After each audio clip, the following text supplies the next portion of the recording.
Olá! A minha saudação a você, assinante do canal da Barbieri Advogados, um canal dedicado a temas jurídicos atuais. É interessante observar o movimento da digitalização da economia e como ela impacta o mercado de trabalho.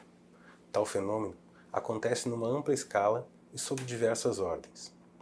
Hoje nós vamos falar do teletrabalho, de como a legislação trabalhista regula a matéria. E aqui uma observação. Estamos falando de contratos de trabalho regidos pela CLT. O assunto é relativamente novo. A normatização prevista é no artigo 75 da CLT, com a modificação estabelecida pela reforma trabalhista de 2017. Vamos ao conceito de teletrabalho. Considera-se teletrabalho a prestação de serviços preponderantemente fora das dependências do empregador, com a utilização de tecnologias de informação e de comunicação que, por sua natureza, não constituam como trabalho externo. Primeira observação: teletrabalho não é o mesmo que trabalho em domicílio, como, por exemplo, o serviço de costura que é realizado em domicílio. O teletrabalho utiliza-se de equipamentos que permitem que o trabalho efetivo surta efeito em um local diferente daquele ocupado pela pessoa que realiza, como, por exemplo, aquele utilizando sistemas informatizados. O teletrabalho também não é a mesma contratualidade do empregado que exerce serviço externo, aquele não sujeito ao controle de horário previsto no artigo 62 da CLT. Uma segunda observação.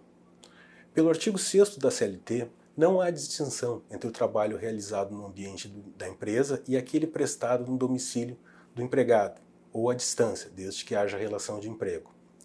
O que pode levantar algumas questões sobre a carga horária e a adequação desta carga horária à legislação trabalhista. Especialmente aqui se fala de uma jornada máxima de trabalho e os períodos de descanso previstos na CLT. Também temos a obrigatoriedade de constar por escrito as tarefas que serão realizadas pelo empregado, artigo 75, inciso a linha C.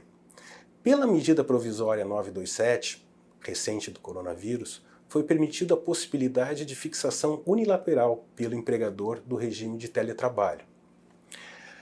Agora, saindo dessa situação de excepcionalidade e voltando à CLT, existe a possibilidade de alteração entre o regime presencial e o de teletrabalho, desde que haja mútuo acordo entre as partes, registrado por escrito e garantido o prazo de transição de 15 dias. E como ficam as despesas relativas aos equipamentos para o exercício do teletrabalho?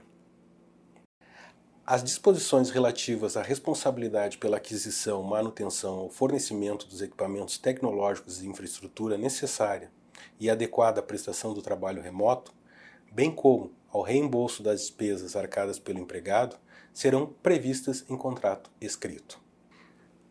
E se não previstas em contrato escrito? Ao que nos parece, é um ônus que cabe ao empregador. Despesas relativas à prestação de serviços são do empreendimento e devem ser arcadas pelo empregador, segundo o artigo 2º da CLT.